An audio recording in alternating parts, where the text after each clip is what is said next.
Mr. President, first I want to thank my colleague and the chairman of the Judiciary Committee, Chuck Grassley. Many years ago, I went to Iowa with Senator Grassley to set up an anti-drug coalition. We had done one in Ohio, and I was the chair of that, and Chuck Grassley asked if I would come. This was probably 20 years ago, Senator Grassley and I was in the House, and we had a great visit. We had a couple town hall meetings, and this is a guy, Chuck Grassley, who understands the issue, cares about it, has devoted a lot of time and resources to it in Iowa. People of Iowa know that he's sincere about it because he's been on the ground setting up these coalitions dealing with this issue. And frankly, it's a little disappointing probably to him and to me to say that some 20 years later we're still facing this issue. Now, an even different issue. He mentioned methamphetamines. He mentioned, of course, the heroin and opiate addiction problems, prescription drugs. Back then, 20 years ago, it was more marijuana, cocaine. But I think the lesson we've all learned is these drugs will come and go in terms of their severity and their impact on our communities and our families, but it's always going to be there. And we need to keep up the fight. And right now we have an urgent problem.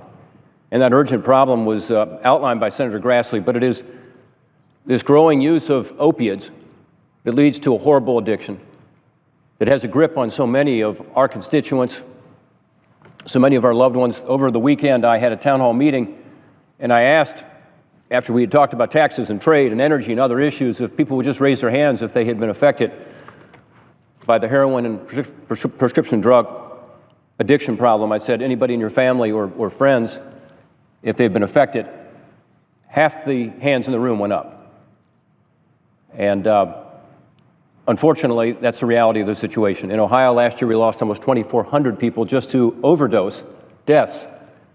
That doesn't account for the fact that so many people are being saved now by naloxone, which is something that is encouraged by our legislation we'll talk about in a second, Narcan as it's being used. But even those who survive the overdoses, of course, are seeing their families broken apart, their communities devastated.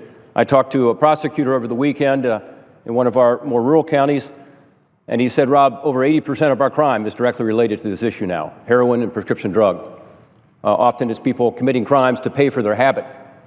The people who are the purveyors of these drugs have a business plan, and that is to get you hooked with a relatively low cost at first, and then you need more and more to be able to feel the same high, and it gets more and more expensive to the point that it might go from $50 to $100 the first time to $1,000 to $1,500 a day by the end of your addiction. This is how horrible this is, and it leads to so many collateral consequences. I am really pleased that the Senate voted tonight to proceed to this legislation called CARA, the Comprehensive Addiction and Recovery Act. And CARA is a federal response to this issue. It is attempting to make the federal government a better partner with state and local government, with nonprofits, to be able to help to reverse this tide, to deal with this, again, I said urgent problem in our communities. I would call it an epidemic. It certainly is at epidemic levels in my state of Ohio. Sadly, we're top 5 in the country, they say, in terms of overdose deaths. But it goes well beyond, again, just those deaths. It's so many people who are affected by it negatively, and so many who have not been able to fulfill their God-given purpose because of this horrible addiction. This legislation called CARA is bipartisan, it's comprehensive. As Senator Grassley said, he got it through the Judiciary Committee. I appreciate that. He got it through with something very extraordinary around here, which is a unanimous vote, meaning nobody objected. That never happens around here. It just means that every senator is addressing this issue back home, understands it, and wants to do something about it. And this legislation is built on common sense and research. Experts from around the country who have come in. I want to thank Senator Sheldon Whitehouse, who is the lead Democrat on this legislation, and my lead co-sponsor. He and I are the co-authors of this legislation. I also want to thank Senators Kelly Ayotte and Amy Klobuchar, who have been terrific partners in this. And then there are 34 other bipartisan co-sponsors. I want to thank them all for their support. And by the way, I'm excited that if this bill can pass, it'll pass in the House as well, because there's companion legislation. And in fact, the House bill has 88 co-sponsors right now, also bipartisan. So the idea is to get this bill passed, get it through the House, and have it be signed into law by the President of the United States, and it's urgent that we do it. This is a bill that not only has a lot of support on both sides of the aisle here, but much more importantly to me, it has the support of people all over the country who are experts in this field. Doctors, those in recovery, experts in prevention and treatment and recovery, law enforcement. The legislation actually comes, as I hope you can see on this chart, the words are kind of small here, but it comes from the last few years putting together these experts from all around the country. We had 5 different summit meetings here in Washington, D.C. One was with the criminal justice system. We brought in experts from all around the country to talk about treatment and alternatives to incarceration. As you'll see in this legislation, we have ways to divert people from incarceration into treatment programs, which we think is part of the way to solve this problem. We then had one that focused on women and the special interests and needs of women who are facing addiction and how to ensure they get into treatment. As we'll talk about later, this has a lot to do with one of the problems out there right now, which is more and more babies who are born with addiction and having to take those babies through withdrawal. And the care and compassion involved in that is truly impressive. But that was a good forum for us. And we had one on the science of addiction and addressing the collateral consequences of addiction. Brought a lot of good people in from around the country who understand the science of this and what medication might work, what future medication might be better to deal with it. Talked about youth, drug prevention, and developing communities of recovery. This is a really important aspect of our legislation. We don't just talk about treatment, as important as that is. We talk about how do you divert people from getting into it in the first place through better prevention and education. And then finally, we had a forum on veterans, focusing on substance abuse and PTSD and other issues. I just recently got to visit one of our veterans courts in Columbus, Ohio, and saw the good work they're doing. Most people who go through that court have mental health issues. Most also have now, sadly, opiate addiction issues, usually starting with prescription drugs and then moving to heroin. As I said, strong bipartisan support for this legislation in the House and the Senate. It's endorsed by more than 130 groups now nationwide. And by the way, those groups include some groups that you might not expect normally to be together on something like this. It's the Return Order Police. It's the American Society of Addiction Medicine. It's the Faces and Voices of Recovery. It's the Coalition for Drug-Free America, the Children's Hospital Associations, the National Association of Addiction Treatment Providers, Partnership for Drug-Free Kids. It's the American Society of Addiction Medicine. It's the National Association of State Alcohol and Drug Abuse Directors, groups that are in all of our states, the National Council for Behavioral Health, and of course the major county sheriff's associations. So law enforcement, treatment, recovery, education, everybody's coming together on this because we realize that this is going to take that kind of a comprehensive approach with all sectors of our community being involved and engaged. CARA now has support not only of a lot of these groups from around the country, but because of these groups, they helped us to write a better bill. So what does it do? Here are the basic elements of CARA. First, with regard to prevention and education, it does establish new task forces to develop better practices for prescribers. This is because there has been overprescribing, particularly of prescription drugs. These narcotics have been overprescribed to the point that many people, again, end up on heroin as a less expensive alternative to prescription drugs they become addicted to. This task force is an interagency task force that is reporting back to the Congress on how to develop these best practices for the medical community. It also establishes a national awareness campaign with regard to prevention and education that's critical for us to get the word out. It has grants to local coalitions. This is in the Drug-Free Communities Act area. Drug-Free Communities Act goes back to the 1990s. Since 1998, there's been $1.3 billion spent under the Drug-Free Communities Act. I was the author of that in the House. It's good legislation. It's created or helped create over 2,000 community coalitions around America. I chaired ours in Cincinnati, Ohio for 9 years. I'm still very involved with it. They do great work. But again, we've now got this new issue, this new threat that we must address. This helps with regard to specific grants where there's a high degree of opiate addiction and the negative consequences of it to be able to blend with the Drug-Free Communities program. Law enforcement, it provides for the training for Narcan, otherwise known as naloxone, for first responders to prevent overdoses. I think everybody in this chamber has probably run into this back home. I went to a firehouse recently because we'd lost a brave firefighter in a house fire. I went to talk to his shift about him and to thank them for their service. And after talking about their fallen comrade, they wanted to talk to me about this issue. And they told me, Rob, we're spending more time administering Narcan than we are fighting fires these days. In other words, they're going out and helping people who are having overdoses and saving their lives. A friend of mine who's a firefighter in Cincinnati told me just a couple weeks ago He was responding to an overdose, saving someone in the front of a house when an entirely different group in the back of the house, an overdose occurred. Last weekend in Toledo, Ohio, there was a response by emergency medical services to somebody who'd hit a telephone pole. They found him with a syringe in his arm. He'd overdosed. While they were responding to him, there were 2 other overdose calls in Toledo, Ohio, one city in Ohio, 3 at the same time. 2 of the 3 were saved by Narcan. The 3rd died. But our folks in law enforcement and our first responders, our firefighters, are doing a terrific job. They need help to provide them more naloxone, more training, to be sure that they can continue to do what they're doing to prevent these overdoses. It's not the answer. Of course, the answer is prevention and education, better treatment, but in the meantime, we have to provide them the help that they need.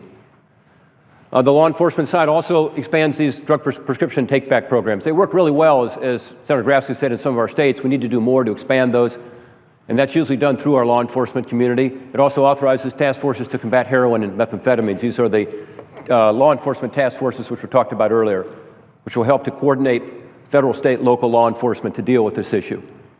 On the treatment and recovery side, it expands medication-assisted treatment for opioid and heroin addiction, creates diversion, education, and treatment programs in the criminal justice system. We talked about that earlier. That's so important. I've been at roundtable discussions all around my state and a number of treatment centers talking to recovering addicts about how they got into the situation they're in, what advice they have. A young man told me a classic story. He had an injury. He started using prescription drugs. He got addicted. He needed money to buy these expensive pain pills. He actually stole from a family member. He ended up in the law enforcement system. He ended up in jail. It was in jail when he was told for the first time that it was actually cheaper to buy heroin. He got out, bought heroin, became a heroin addict. He's now in treatment.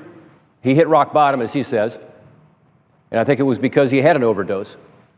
But this is something where we need to figure out a better way to get people diverted, use the criminal justice system to provide the incentive to get them into the right treatment program.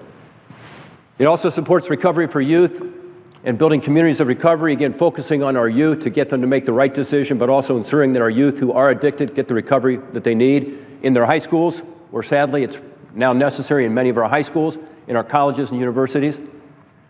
It also establishes a task force to review some of the recovery and collateral consequences. This is an interagency task force that is going to report back to us on what is truly working, what's not working, to do a deeper dive to ensure that we're using this money most effectively to be able to make a difference. It has treatment services for women and veterans included. This is a special interest of ours in this legislation, expanding treatment for pregnant women who are struggling with addiction, again, to avoid this horrible situation where babies are born with an addiction. It also supports care for our veterans. Our veterans right now can enter treatment courts following discharge under this legislation.